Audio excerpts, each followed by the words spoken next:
Agriculture sector mapangal kankat Chalhannaba amadi Leibak asida lomi singi chawkhat thorang sing paikhatnaba honabaga loinana Leibak asida nutrition security lehanabagi pandamda ngasi Prime Minister Narendra Modi na Pradhan Mantri Dhanya Krishi Yojana PMDDKY amadi Mission for Atmanirbharta in Pulses haba scheme ngasi haudokre ngasi state asida su Manipur lenga ke agriculture department asinduna palace compound leiba Manipur State Film Development Society MSF Dist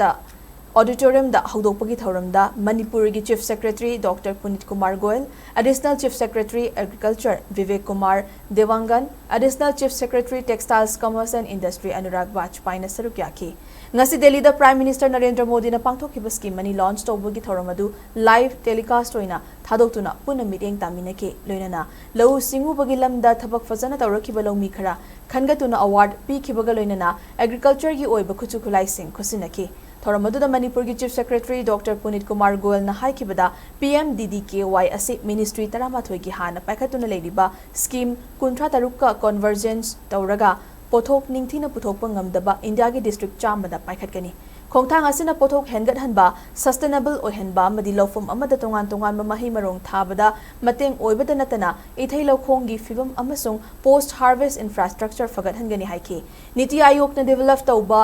multiple key performance indicators KPIs the yumfam oiraga district chama asigi periodic ranking tawani Manipur ge Tamenglong district pu Leibak asigi khwaidagi Khumang Chaosinba district taragi Manung Chalhannaba honasi mari lenaba department sing horticulture veterinary fishery rural development amadi water resource na agriculture department ka coordinate tawduna Tamenglong district ki ranking hengat hanaba honasi haiki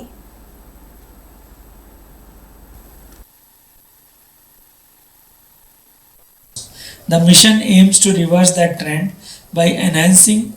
domestic production, promoting improved seed varieties, assured procurement at MSP, and expanding the area under pulses by additional 35 lakh hectares by targeting rice fallow areas supported by promoting intercropping and crop diversification. Toward this objective, 88 lakh seed kits will be distributed free of cost to farmers. The initiative seeks to achieve the goal of Atmanirbharta in pulses, reducing import dependency while boosting farmers' income. It will also bring environmental benefits through improved soil health and sustainable practices. In conclusion, the launch of these two important schemes marks a significant milestone in our agricultural journey.